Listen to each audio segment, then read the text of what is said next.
Este hombre es uno de los periodistas mejor pagados de la historia de la comunicación española y puede que mundial. Cada noche congregaba alrededor de la radio legiones de seguidores que incluso desatendían a la parienta por escucharlo.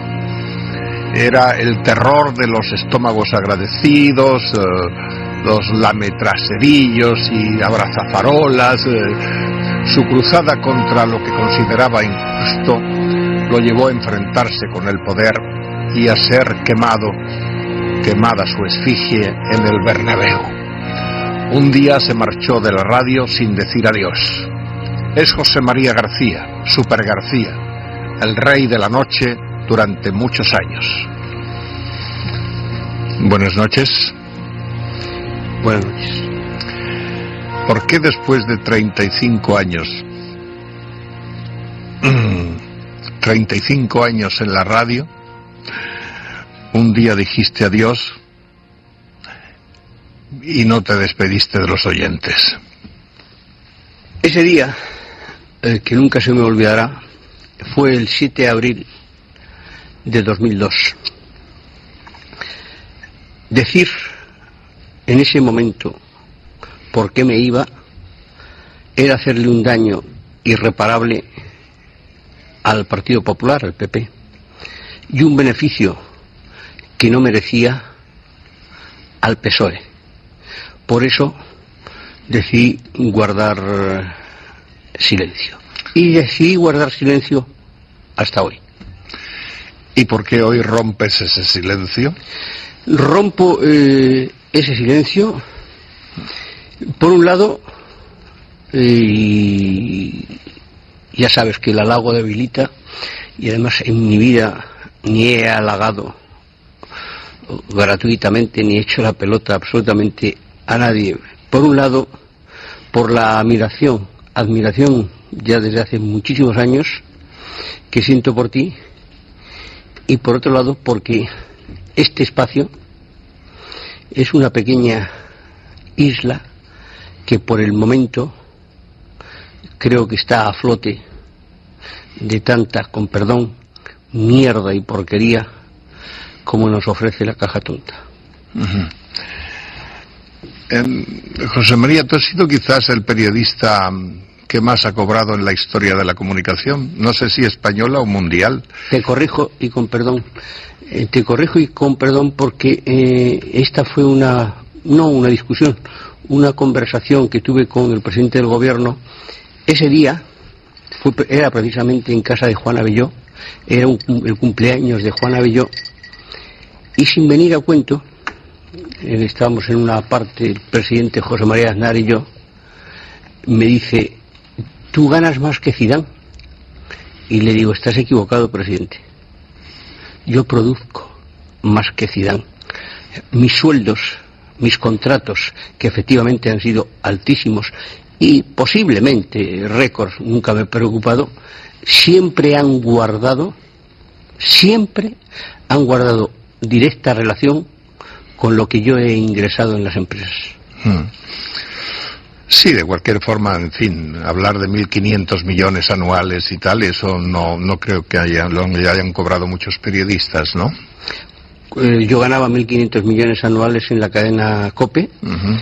Y cuando dejé, en un grave error mío, uh-huh. Y luego lo analizaremos, la cadena COPE, y ese año la cadena COPE obtuvo en su historia récord de beneficios, la empresa COPE.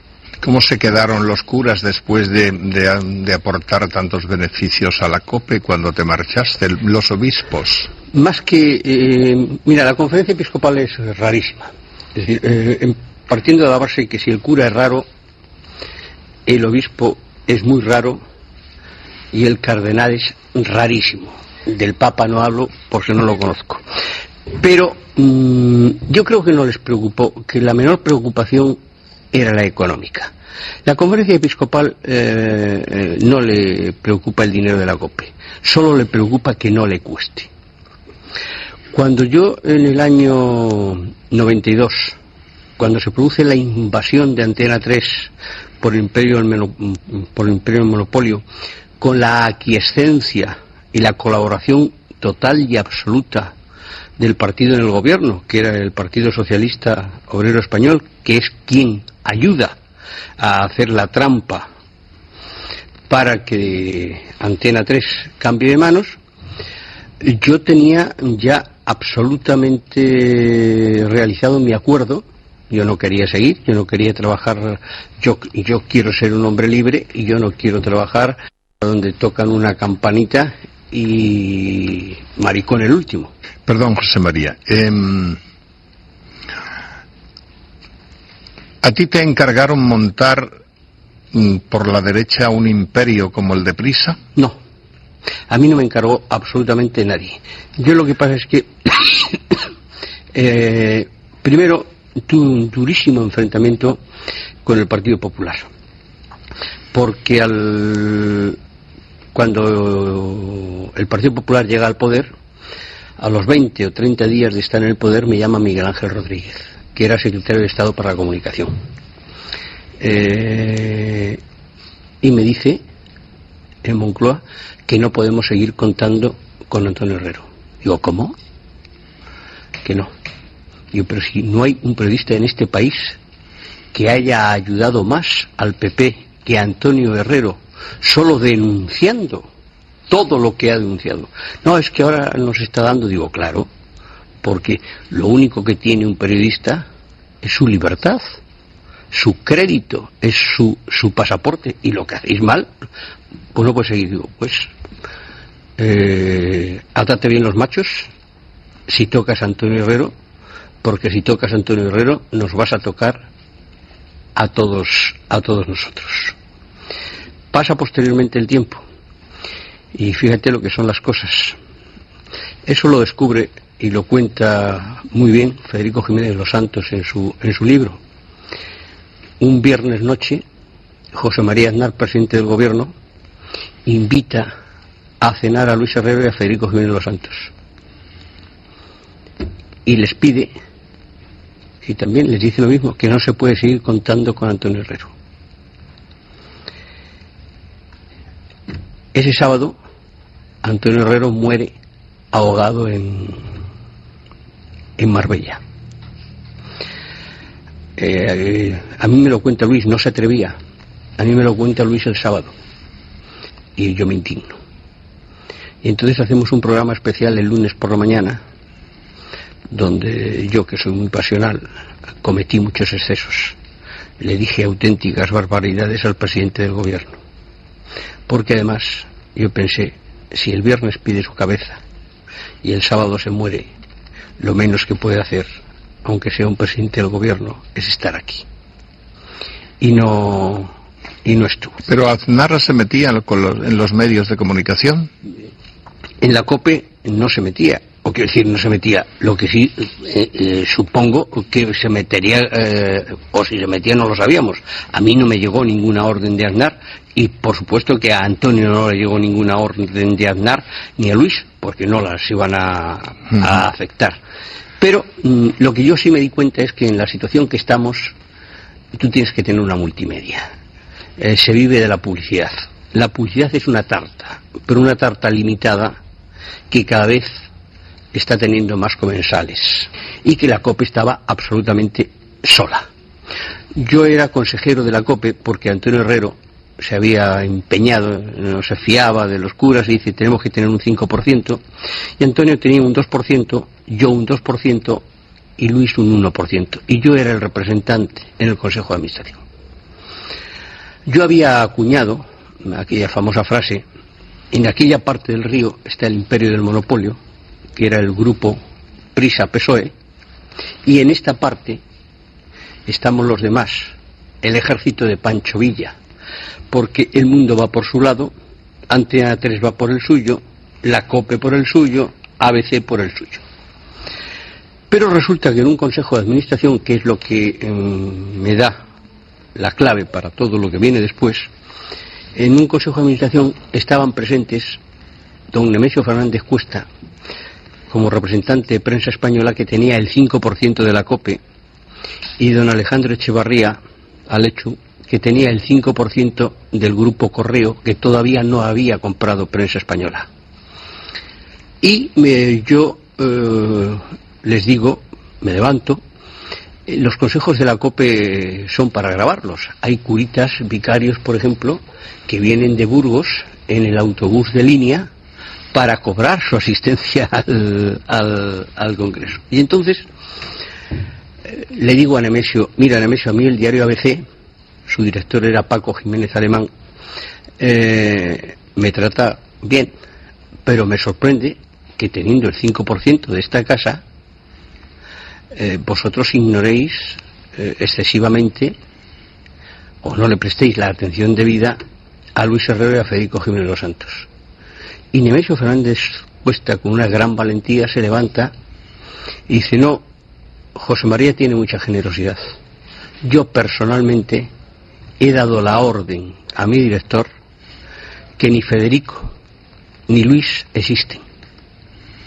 Los curas se quedan sorprendidos y dicen, y no existen porque el rival en el mercado del diario ABC no es el país, es el mundo. Y esta casa, la COPE, políticamente ha tomado partido por el mundo. Por lo tanto, esa es la razón. Entonces yo aprovecho la circunstancia, me vuelvo a los curas y les digo, allí el imperio del monopolio, aquí, ya ven, el ejército de Pancho Villa, pero ni tan siquiera con los códigos de ese ejército. Y en ese momento, desde ese momento, yo me planteo mi salida de COPE, terminaba contrato y además que hay que hacer una multimedia. Y entonces cojo a Juan Villalonga, que era presidente de Telefónica. Juan Villalonga, el gran amigo de Aznar. Juan Villalonga, el compañero de colegio de Aznar. Entonces cojo a Juan Villalonga y le digo, Juan, Telefónica tiene que estar en la comunicación, pero te anticipo, si tú no estás en la comunicación, vas a ser un botones del imperio. Y si estás en la comunicación, tienes que estar con toda la fuerza del mundo. Y me dice, quiero estar. ¿Cómo se hace eso? Digo, muy fácil. Un periódico, una televisión y una radio. Dice, el periódico ya lo tengo. El Mundo. Pues digo, pues televisión Antena 3. Dice, no me hablo con Antonio Asensio. Digo, eso yo te lo arreglo. La radio. Digo, los ciegos. ¿Qué tienen que ver los ciegos? Desconocía incluso que los ciegos eran los dueños de Onda Cero. Onda Cero. Pero te pongo una condición. Y yo te pongo en contacto con ellos, pero cuando llegue el apartado económico, yo no quiero saber absolutamente nada. ¿Le parece bien? Y entonces yo me voy a ver a José María Aznar, presidente del gobierno. Y le digo, presidente, yo voy a dejar la COPE porque tenemos que hacer esto. Voy a montar todo esto, pero quiero que lo sepas como presidente del gobierno. Entonces me dice, a mí me parece muy bien. Adelante. Seguimos adelante y cuando está bastante avanzado todo, un día me llama José María Aznar y me dice, no firmes con Juan Villalonga porque lo tengo que cambiar. Se había producido el escándalo de la stock option y bueno, se había producido algo mucho más importante, creo que en todo eso, que era que Juan Villalonga había conocido a una chica mexicana y le había dejado a su santa, y muy bien, digo, no, si yo no firmo con Telefónica, yo voy a firmar. Dice, Rodrigo te dirá quién va a ser el nuevo presidente de Telefónica y te conoce, le parece bien esto y adelante. Bueno, a las 48 horas, efectivamente, Rodrigo Rato viene y me dice que el presidente de Telefónica va a ser César Alerta, y conozco a César Alerta, con el que tengo y tendré una magnífica relación, porque como persona hay pocas personas a las que yo haya conocido que tengan su entereza y su categoría. Perdón, ¿no te van a llamar traidor por lo que estás diciendo? Es un problema, yo estoy contando la verdad, no sé quién me puede llamar traidor, ¿Quién crees tú que me puede llamar traidor? El señor Aznar, por ejemplo. No, el señor Aznar no me puede llamar traidor porque todavía no he dicho ni el 10% de lo que tengo que decir del señor Aznar. Hasta ahora todo son banalidades.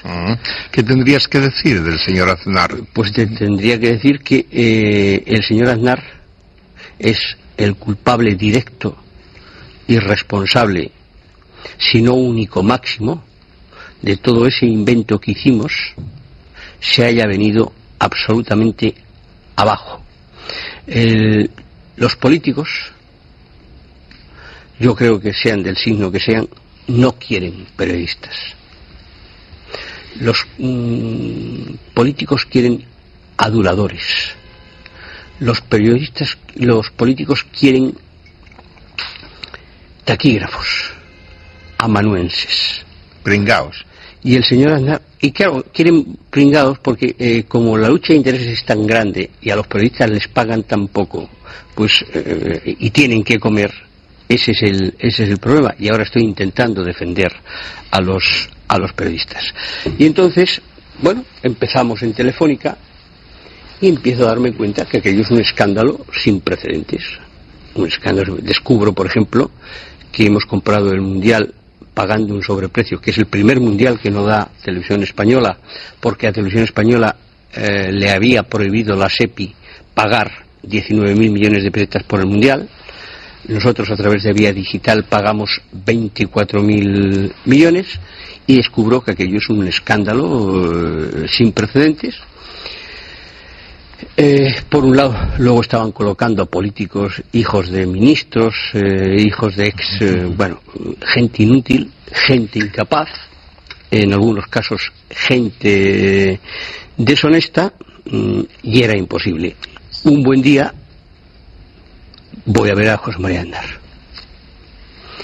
y le digo: presidente, esto no funciona. Telefónica realmente, o sea, oficialmente es una empresa privada, pero realmente es una empresa pública. Y como realmente es una empresa pública, tú tienes que conseguir que un grupo de empresarios afín se haga con la mayoría.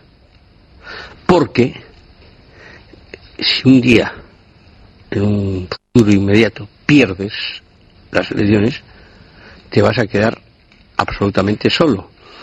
La 1, Televisión 1, esta casa, y la 2, evidentemente, son gubernamentales.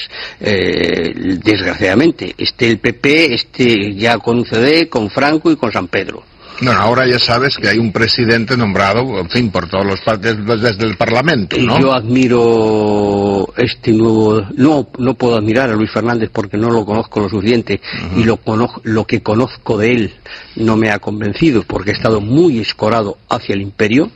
Ha sido un hombre total y absolutamente del imperio. A partir de ahora, Luis Fernández, el nuevo presidente, no sé qué postura tomará. Pero yo sé que es duro lo que acabo de decir del nuevo presidente, pero es la verdad radical. Este es un hombre de prisa.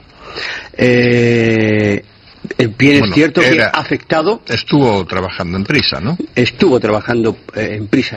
Ahora tiene el consentimiento de todos los partidos políticos. Ahora tiene el consentimiento de todos los partidos políticos. Nombrado por el Parlamento. Por eso te digo que vamos a ver el cambio pero que hasta ahora no es un hombre para aplaudirle.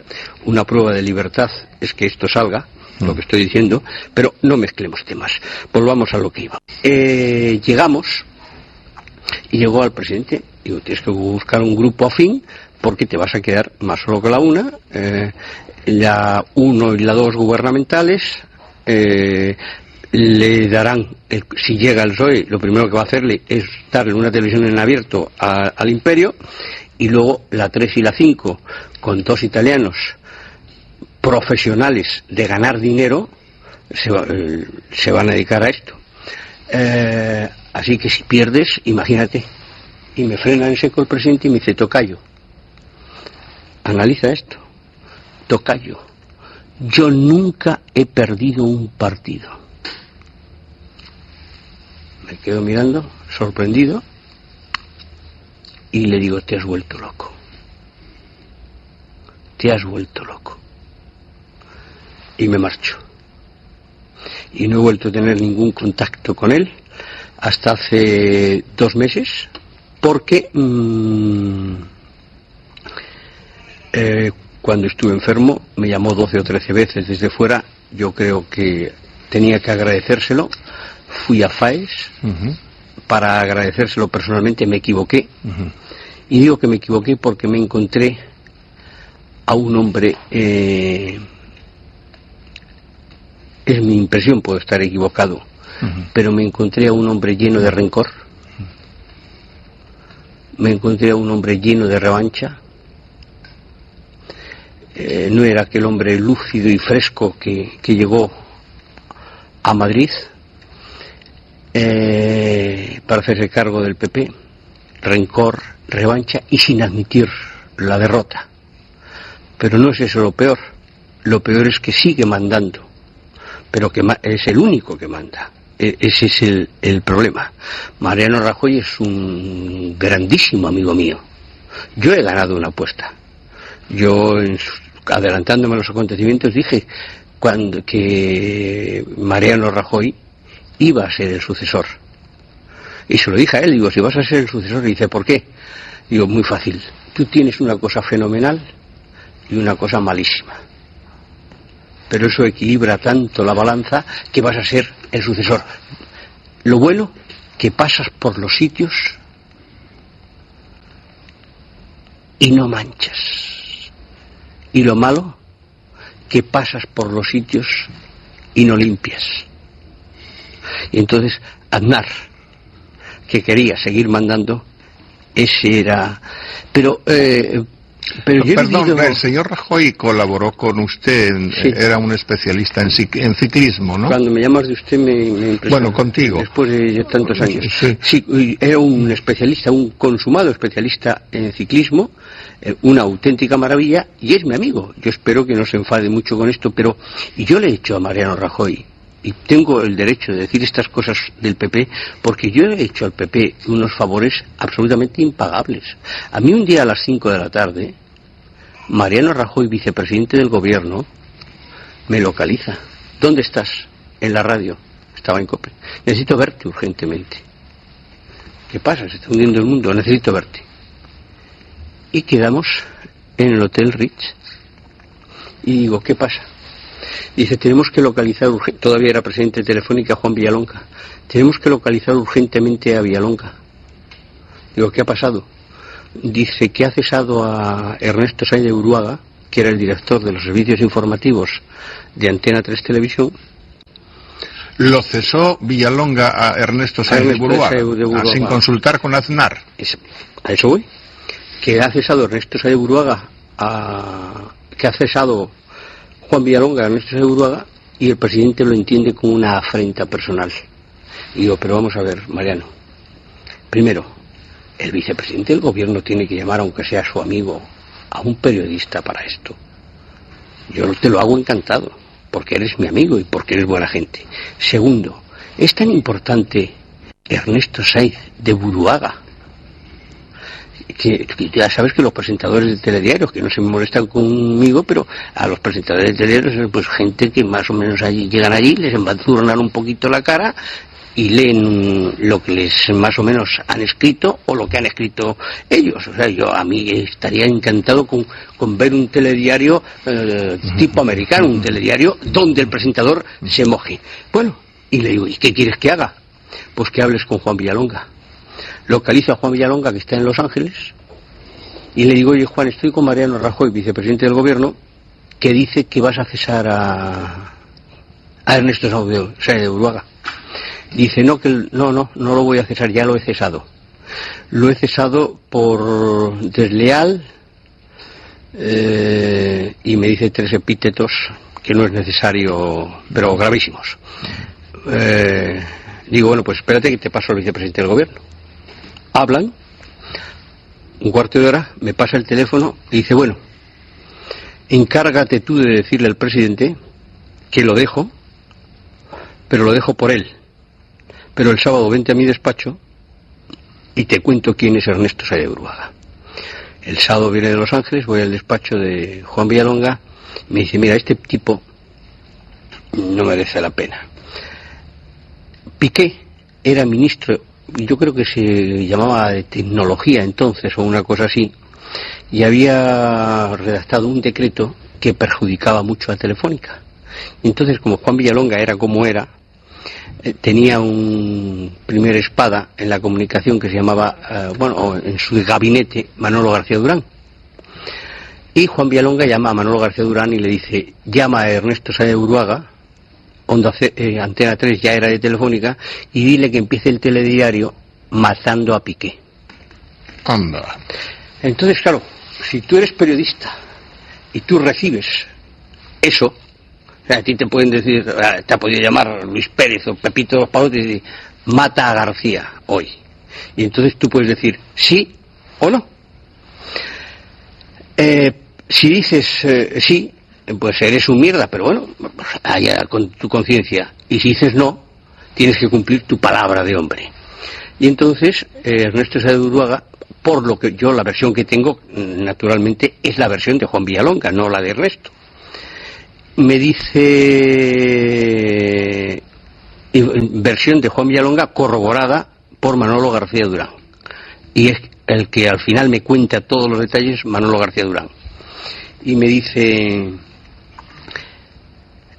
le llamo y le digo: Ernesto, el presidente dice esto, que hay que empezar matando a Piqué. Bueno, pide al presidente que no hay ningún problema y que nada, que no pasa nada. Y, según me cuenta Manolo García Durán, automáticamente cuelga el teléfono a Manolo García Durán y llama a Piqué, Ernesto Sáez de Uruaga. Dice: oye, ministro, me dicen desde Telefónica esto, que te tengo que empezar matando. No lo voy a hacer, pero que ya sepas cómo están las cosas. Pasa el telediario, no lo hace, y a las 6 de la tarde Manolo García Durán vuelve a llamar a Ernesto Sáez de Uruaga y le dice: a mí no me toma el pelo nadie, o lo haces esta noche o mañana no estás. Y él vuelve a llamar a Piqué para decirle: lo tengo que hacer esta noche, y lo hace. Te lo digo para que veas hasta qué punto llegaba la intromisión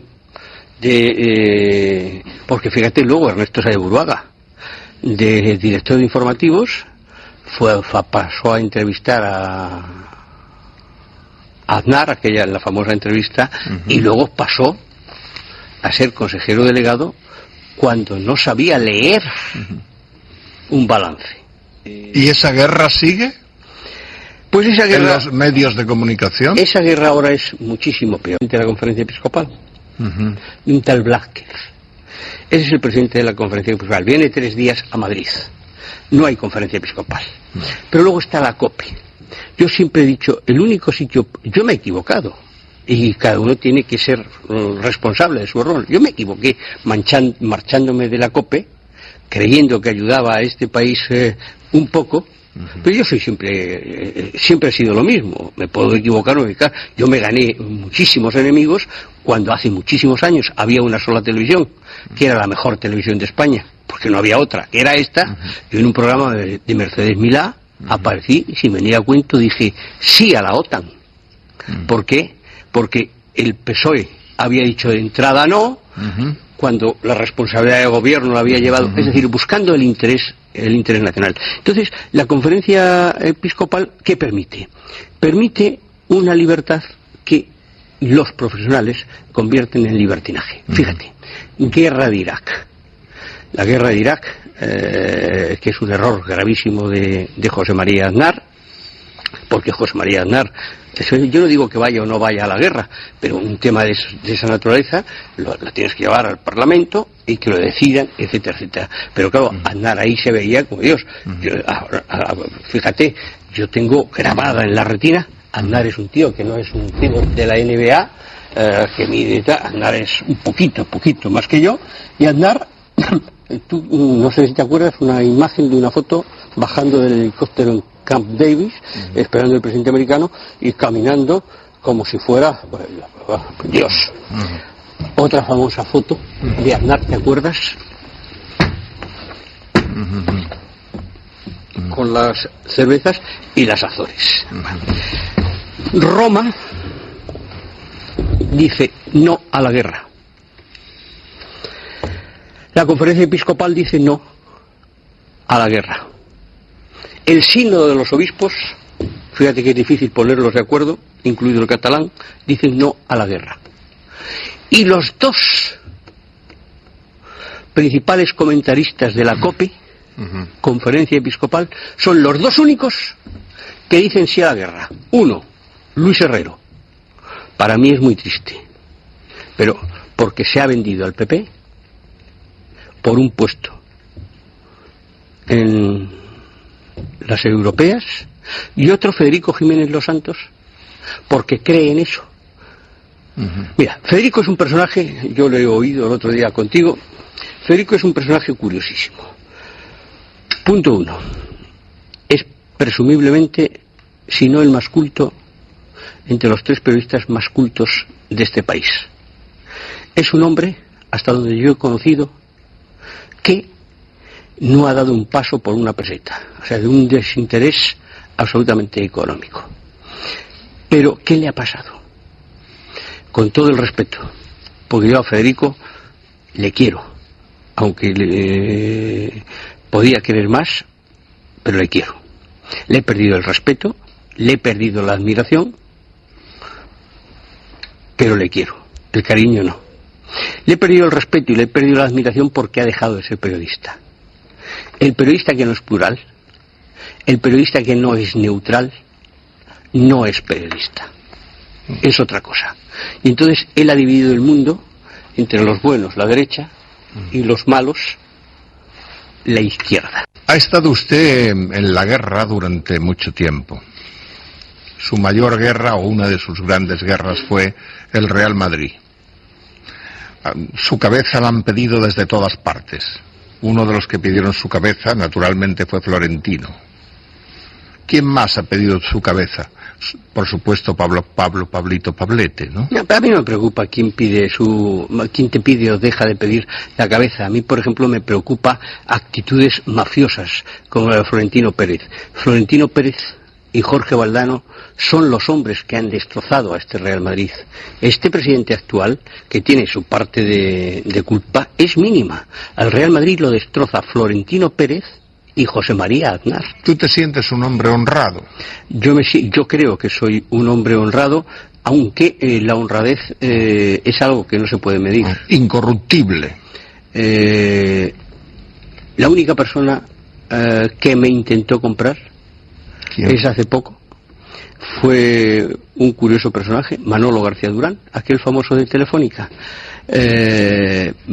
Florentino me estaba persiguiendo por activa y por pasiva para que comiera con él, y yo le decía que no quería comer, y entonces interviene Eduardo Zaplana, que era su amigo, y me dice si puedo comer. Digo no, tomar café sí, y vamos al Hotel Villamagna, y delante de Eduardo Zaplana dice, hombre, dos amigos míos como Florentino y tú tenéis que llevar bien. Digo no, porque este es un sujeto que no merece la pena, este es un tramposo que juega con las cartas marcadas, es una persona no apta para la sociedad.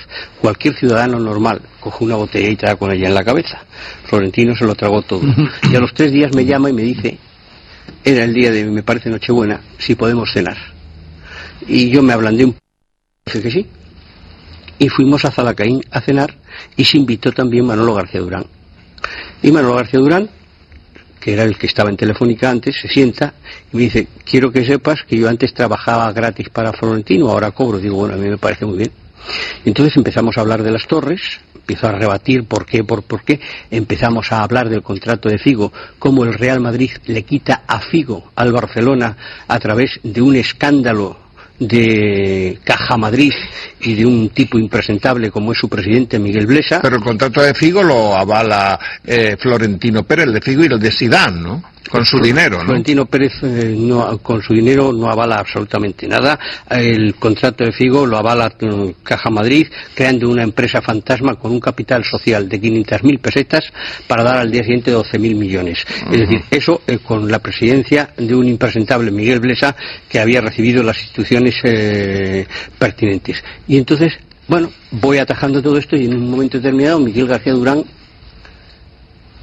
con el señor Pérez Azucena, me dice, bueno, ¿y cuánto cuesta que mires para otro lado? ¿Y? Me levanté, le dije a Blas, que es el metre eterno de ese imperio que se llama Zalacaín, mándame la factura a la oficina y adiós. ¿Es la única vez que han intentado comprarte? Sí. Y aterrorizarte. No, aterrorizarme no. Hace muchos años pues, yo vivía en O'Donnell, mis hijos eran pequeños, pusieron una bomba en el portal de mi casa porque había descubierto una sociedad fraudulenta de quinielas donde compraban a los porteros de segunda división. He tenido distintas amenazas, pero no graves. ¿El peor momento para ti fue el 23F? No, ese no fue el peor momento para mí, el 23F. El 23F fue un momento de España en el que yo tuve una intervención que era la intervención de un reportero profesional, de un reportero, uno más. El peor momento es el día que voy por la calle de Arturo Soria, aquí va el chofer, aquí está mi mujer y aquí estoy yo. Suena el teléfono, me había hecho una biopsia y me llama el señor de la biopsia. Me dice, mira, debía decírselo al médico, no a ti, pero como he dormido 30 años contigo, malas noticias. Y digo, ¿qué son malas noticias? Dice, tienes cáncer.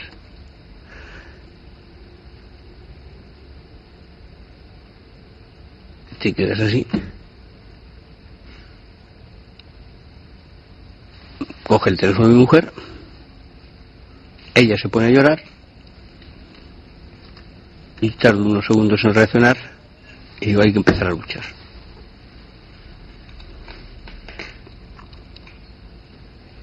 ¿Y venciste? Por lo menos aquí estamos, deseoso de volver, si es que se puede, para devolverle a esta sociedad algo de lo mucho que me ha dado. Yo tengo mis necesidades cubiertas. Yo no soy millonario, yo no necesito comer 3 veces, yo no tengo ningún yate porque no me gusta navegar, y la luz la tengo pagada hasta que Dios me llame. Pero entonces me dicen, ¿por qué quieres, con lo feliz que vives ahora haciendo tu deporte, jugando al mus con tus amigos, por qué quieres volver?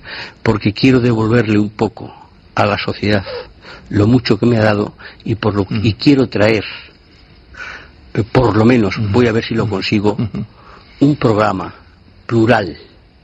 Por un lado, plural en lo político, y luego es necesario, es imprescindible un programa de investigación. ¿Te molestaba que te llamaran Butano? No, porque el que lo hacía con cariño, y el que lo hacía por ofenderme, pues evidentemente era su problema. Bueno, no estaba mal pensado ese nombre de Butano, porque usted explotaba todas las noches, ¿no? No, eso nació, primero, porque no mido 1,90, y segundo, porque en los partidos, cuando hacía el campo, yo llevaba una chamarra larga por la lluvia de color butano. ¿Para ti quién ha sido más censor? ¿El más censor? ¿El PSOE o el PP? Por lo que yo he vivido, quiero decir, no hay la menor duda. Yo creo que es muy difícil, muy difícil igualar el capítulo de censura de José María Aznar. Es más, tú fíjate que Multimedia de Telefónica tiene durante 6 meses un presidente provisional, porque él el puesto ya se lo tenía guardado para un amigo, que como había tenido un cargo ministerial, no podía ocupar ese puesto durante 6 meses hasta que no se cumpliera. Ese amigo era Pedro Antonio Martín Marín. El mayor censor que ha tenido este país ha sido José María Aznar. ¿Se acabó el periodismo libre para usted? No, que va. Vuelve a empezar ahora, si es que vuelvo. Señor García, ha sido un honor. Y mi gratitud por haber concedido tanto tiempo a este encuentro. Muchísimas gracias, y mi gratitud es hacia ti. El halago debilita por haberme correspondido tan generosamente. Buenas noches y gracias. Buenas noches.